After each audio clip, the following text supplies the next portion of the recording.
Hello, I am Dr. Kalyan. Today I am here to discuss about inflammatory conditions of pulp and periapical diseases. The topic learning outcomes are to classify the pulp inflammatory conditions, to discuss the difference between normal pulp and inflamed pulp, to identify the signs and symptoms of disease pulps, discuss the management of inflamed pulp, and also to classify the diseases of periapical area, explain the signs and symptoms of diseases of periapical area, and state the diagnosis and treatment of periapical diseases. Now, let us look at the terminology. As I said, each diagnosis or each condition should be described in two terms. The first term describing the pulpal health and the second term describing the periapical health. So let's look at the first term, that is the terminology used for pulpal diagnosis. We describe the pulpal health. Firstly, we should know what is normal pulp. So before we describe what is abnormal, we have to know how does a normal pulp respond. Pulp is symptom free and normally responsive to pulpal test. Although the pulp may not be histologically normal, but a clinically normal pulp results in a mild or transient response to thermal cold testing, which does not last more than 1 or 2 seconds after the stimulus is removed. So whenever you are doing a cold testing or electric pulse testing, if you apply a stimuli, the patient may respond to with a transient uh, pain when you apply the stimuli, which does not last more than 1 or 2 seconds. Once the stimuli is removed, immediately the pulp reverts back to normal and the patient may not experience any more sensation. So this is how a normal pulp responds to a pulp sensitivity test. The first pulpal condition, which is reversible pulpitis. So how is the terminology reversible pulpitis described? It is described as based upon subjective and objective findings indicating that the inflammation should resolve and the pulp return to normal following appropriate management of etiology. The typical causes are exposed dentin leading to dentinal sensitivity, caries, or deep restorations. Discomfort is experienced when the stimulus such as cold or sweet is applied and goes away within couple of seconds following removal of stimulus. So once the stimuli which are causing pain such as exposed dentin, caries, or deep restoration has been treated, then the pulp should start responding as normal pulp. Remember, reversible pulpitis, there are no significant radiographic changes in the periapical region of the suspect tooth, and the pain experience is not spontaneous. Following the management of etiology, that is caries removal plus restoration or covering of the exposed dentin, the tooth requires further evaluation to determine whether the reversible pulpitis has returned to a normal status. The of pulpal inflammation is called as symptomatic irreversible pulpitis. That is, if the reversible pulpitis has not been treated, then the pulp may go irreversibly damaged, leading to irreversible pulpitis. This condition is based on subjective and objective findings that the vital inflamed pulp is incapable of healing, and the only treatment left here is root canal treatment. The characteristics may include sharp pain upon thermal stimulus, which might be a cold test or a heat test, which lingering pain, which is often more than 30 seconds or longer after the stimulus removal. Remember, in previous conditions, normal pulp as well as in reversible pulpitis, we have noted that if we have given any stimuli, the the pain or sensation, as the appropriate word is sensation, the sensation is there only for 1 or 2 seconds until the stimuli is given, and then the pulp immediately goes back to normal and there is no sensation. Whereas in symptomatic irreversible pulpitis, this pain usually lingers for a longer time, not like 1 or 2 or less than 5 seconds. Patient may also complain of spontaneous or unprovoked pain and the pain refer to other regions based upon the location of the tooth. Sometimes the pain may be accentuated by postural changes such as lying down or bending over, and even over-the-counter analgesics are typically ineffective in this case. The common etiologies may include deep caries, very close to the pulp or involving pulp, extensive restorations or fractures exposing the pulpal tissues. Teeth with symptomatic irreversible pulpitis may be very difficult to diagnose because the inflammation has not yet reached the periapical tissues, thus resulting in no pain or discomfort to percussion tests. In such cases, dental history and thermal testing are the primary tools for assessing the pulpal status. Let's move on to next condition, which is asymptomatic irreversible pulpitis. If we break down the terminology, the first is asymptomatic, which states that the patient is not complaining of pain, and even after we give a stimuli, it almost responds to like normal. Okay, almost responds like normal, but the pulpal health is in irreversible. The pulpal inflammation is irreversible. So it is a clinical diagnosis based on subjective and objective findings, which indicates that the vital inflamed pulp is incapable of healing and root canal treatment is indicated. These cases have no clinical symptoms and usually respond normal to thermal testing, but may have trauma or deep caries that would have likely resulted in exposure following removal. So, during the clinical examination and diagnosis, you have taken a restoration, you have taken a radiograph, and you find that the caries is in very close approximation to the pulp or involving the pulp. You do a thermal testing, but the pulp responds normal like a vital pulp, but the caries is very close to the pulp, or while excavation of the caries you fear that there will be a certain exposure of the pulp, or there is a non-carious lesion where it has involved pulp exposure, but on thermal testing it responds normally, then those conditions we diagnose as asymptomatic irreversible pulpitis, and usually the treatment of choice is root canal treatment. Moving on to next condition, which is pulp necrosis. Here the inflammation has a progressed to a state where it has caused complete necrosis of dental pulp, indicating the death of dental pulp. The treatment of choice is root canal treatment. Here the pulp is non-responsive to pulp testing and the tooth is asymptomatic. The pulp necrosis by itself does not cause apical periodontitis, leading to symptoms such as pain on percussion, or there is radiographic evidence of osseous breakdown unless the canal is totally infected. Some tooth may mimic as a pulp necrosis, which are like tooth having calcifications, or the patient has a recent history of trauma, or simply the tooth is just not responding. Special emphasis here is a recent history of trauma. In these cases, if you do a pulp testing, it may not respond um, to pulp sensitivity test. So you have to do after 2 months again after the after the trauma to and note the response of the pulp. Okay, so moving now, let us look at how to describe the status of the pulp where a root canal treatment is initiated or the tooth has been root canal treated. So the first is a previously treated. It is a clinical diagnostic category indicating that the tooth has been endodontically treated and the canals are obturated with various filling materials other than intracanal medicaments.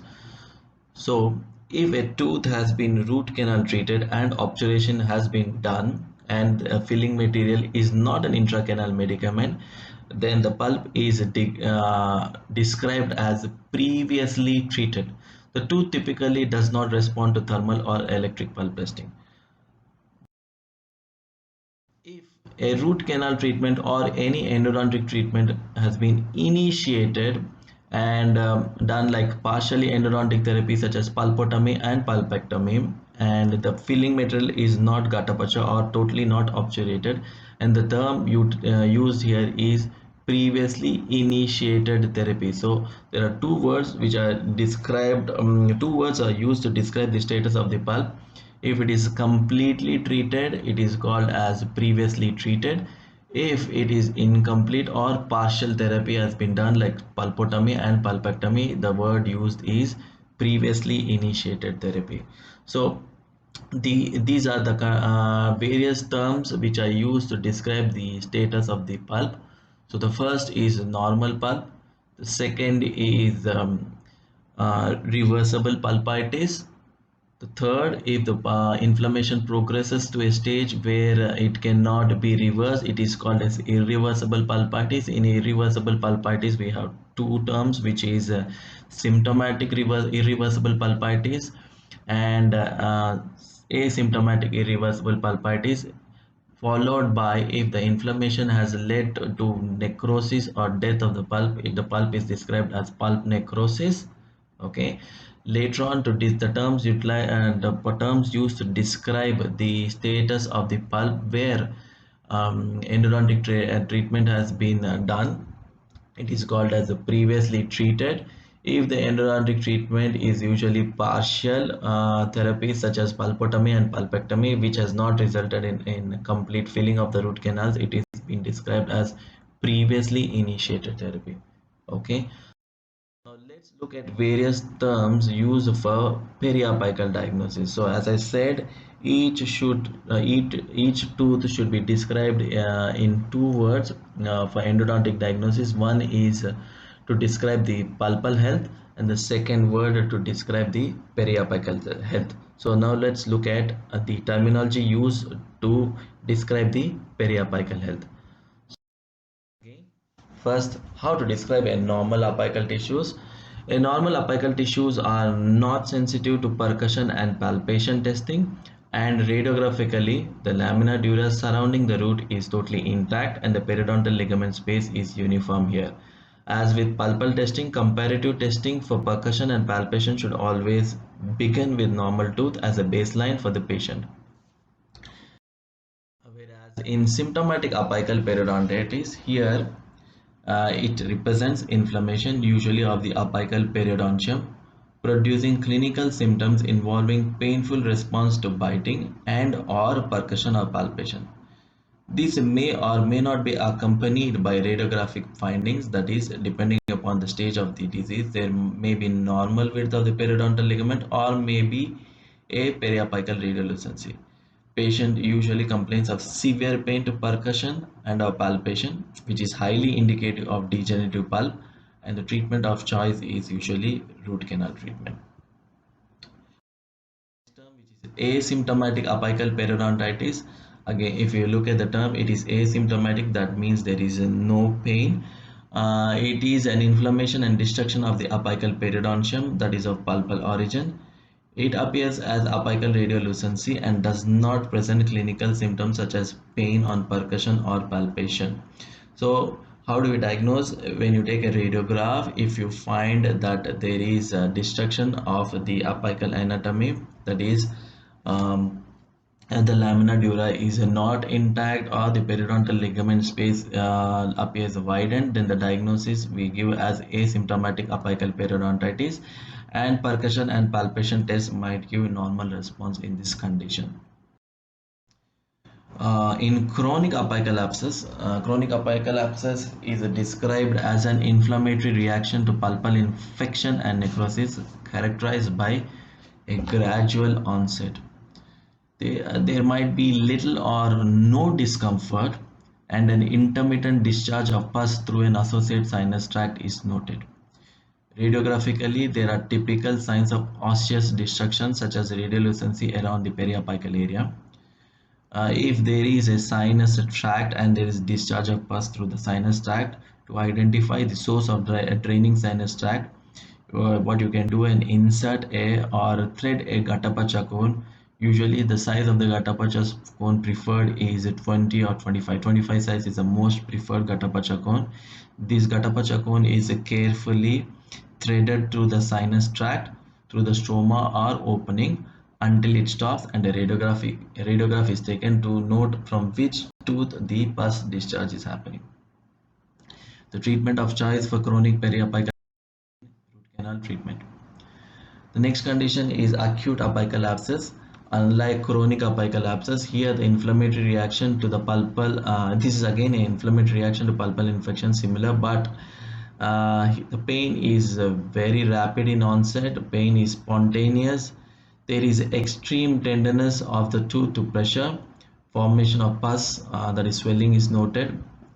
There may be no radiographic signs of destruction, and the patient often experiences systemic conditions such as malaise, fever, as well as lymphadenopathy. So this is the only condition, if you note, where antibiotics might be required because there are systemic symptoms like malaise, fever, and lymphadenopathy. In other conditions, what we do not prescribe antibiotics. In all other pulpal condition, as well as in periapical conditions, we do not prescribe antibiotics except for acute apical abscess, where antibiotics are required because of presence of systemic symptoms like malaise, fever, and lymphadenopathy. Coming to next periapical condition, which is condensing osteitis. Condensing osteitis is a diffuse radio-opaque lesion which represents a localized bony reaction to low-grade inflammatory stimulus, usually seen at the apex of the tooth. Before we move on to clinical examples, I will go through the various pulpal as well as periapical terms which I use to describe the status of the tooth. So for pulpal, first term is a normal pulp. Then if the inflammation may progress to reversible pulpitis, then it may progress if it is the tooth has not been treated, the inflammation may progress to irreversible stage where the pulp can be described as a symptomatic irreversible pulpitis or symptomatic reversible pulpitis based upon presence or absence of pain. If this is not treated, it may cause death of the pulp. Then we describe it as pulp necrosis. Okay. If you note that there is some endodontic treatment has been done, if it is partially treated, it is called as previously initiated. If complete root canal treatment has been done, then we describe the pulpal condition as previously treated. Okay, then moving on to periapical. In periapical, first is a normal periapical tissues followed by symptomatic periapical tissues if there is pain on percussion or palpation. Then if there is no pain on percussion and palpation, but on radiograph there is evidence of widening of the periodontal ligament space, or if the lamina dura is not intact, then we describe the condition as asymptomatic apical periodontitis. Then if you find there is a sinus tract associated with the tooth and in a radiograph there is complete destruction at the periapical area, then you describe the condition as a chronic apical abscess. If there is a presence of swelling as well as with severe pain, the tooth is slightly moved out of the socket and severe pain to percussion palpation, then you describe the condition as acute apical abscess. Whereas in a radiograph, if you note that there is deposition of the bone around the periapical area and the tooth is negative to pulpal sensitivity test, then the condition is described as condensing osteitis. So with this background, we move on to the clinical examples. Okay, we discuss various clinical examples and come out with a diagnosis. Example here. So looking at this radiograph, if we see there is a maxillary left first molar which has got occlusomesial caries, and the patient has been complaining of sensitivity to sweets and to cold liquids. There is no discomfort to biting or percussion. The tooth is hyper responsive to endo eyes with no lingering pain. So let's try to break down from the beginning. So there is caries which involves the enamel and dentin. The caries is on the occlusomesial surface, and the patient complains of sensitivity to sweets and to cold liquids. Okay, So first we try to describe the pulpal and then we go to the periapical status.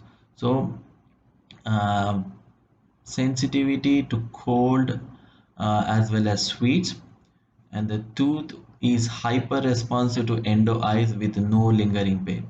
So tooth is responsive to the cold stimulus but there is no lingering pain. So the term which you have to give attention is no lingering pain. If there is no lingering pain, then it is not a irreversible pulpitis, so it might be mostly reversible pulpitis.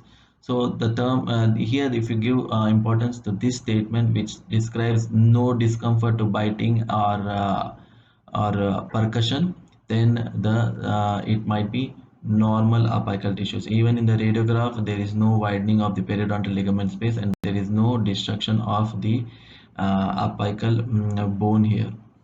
So let's look. So the diagnosis here is reversible pulpitis and normal apical tissues. So what is the treatment? Treatment would be excavation of the caries followed by placement of permanent restoration.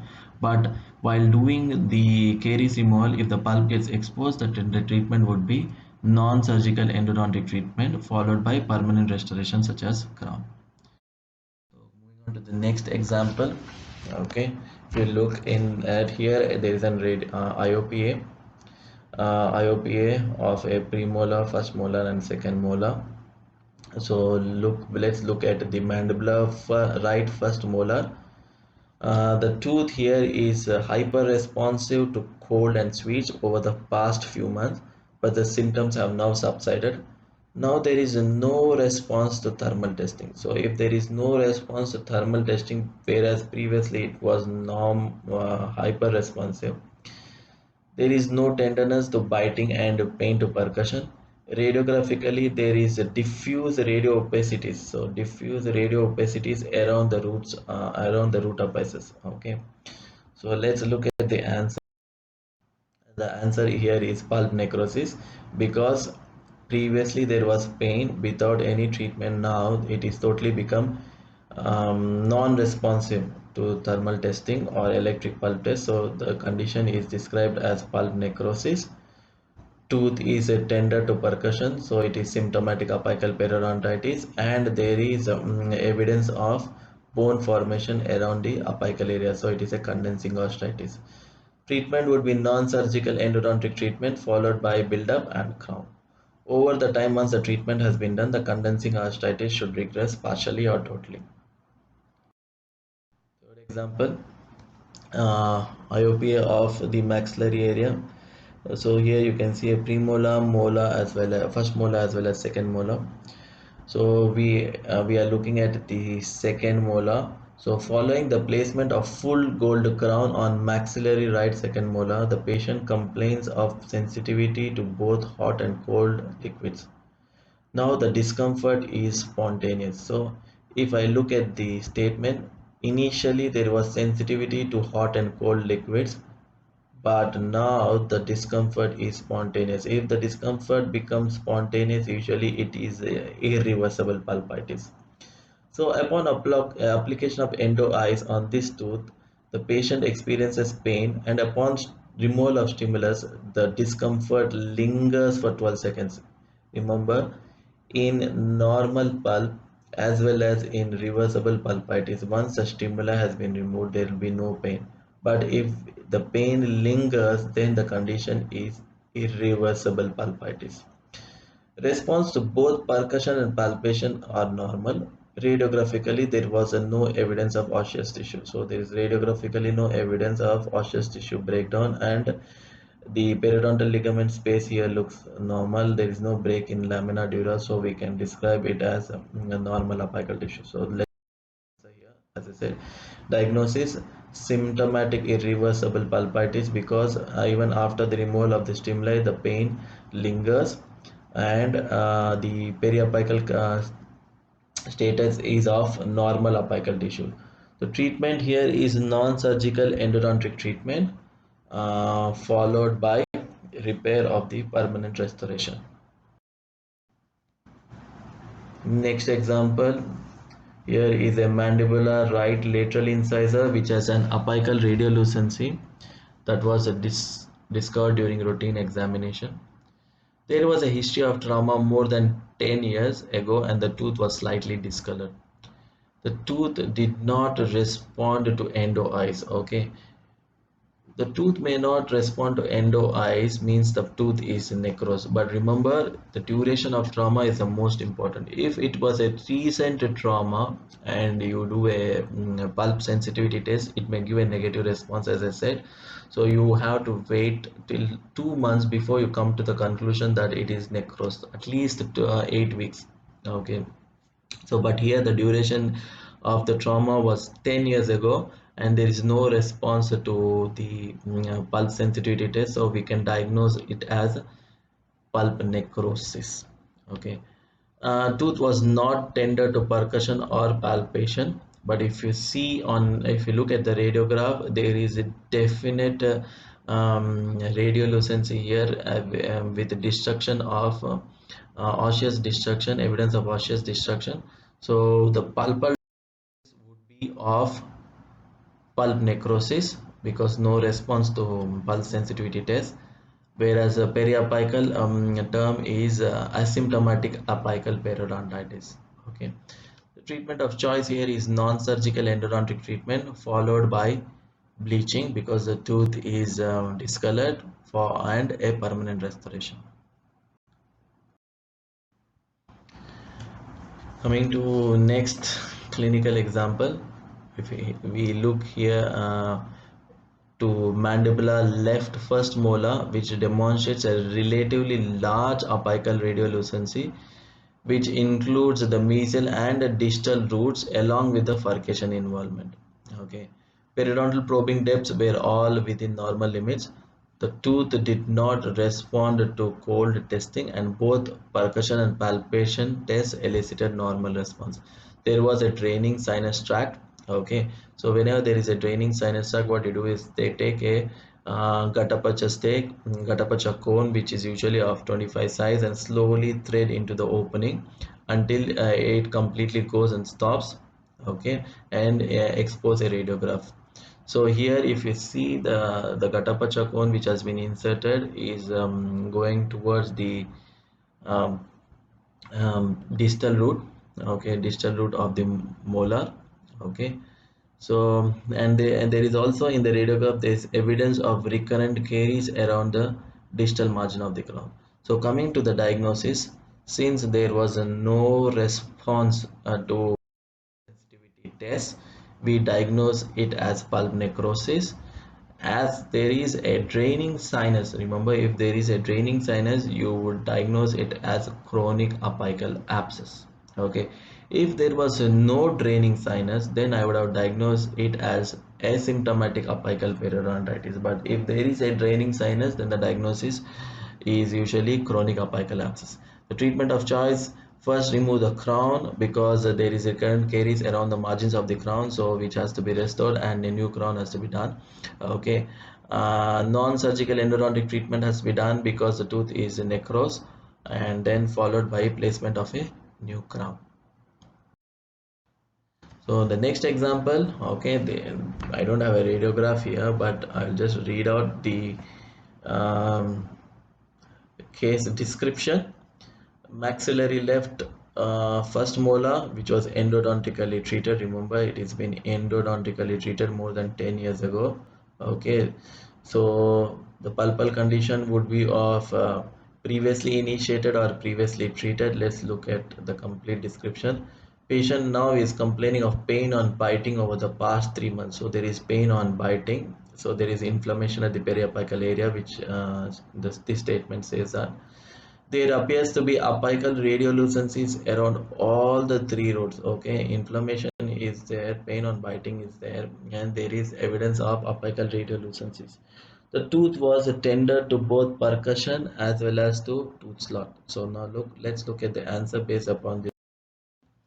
The tooth is previously treated as well as a symptomatic apical periodontitis because there is pain on biting, so the diagnosis is asymptomatic apical periodontitis.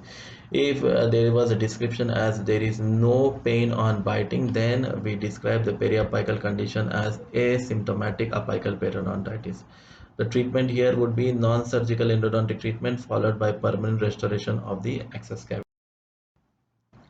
Coming to next example, let's look at the maxillary left lateral incisor. If you see the radiograph carefully, there is a radiolucency involving the enamel and dentine on the mesial side.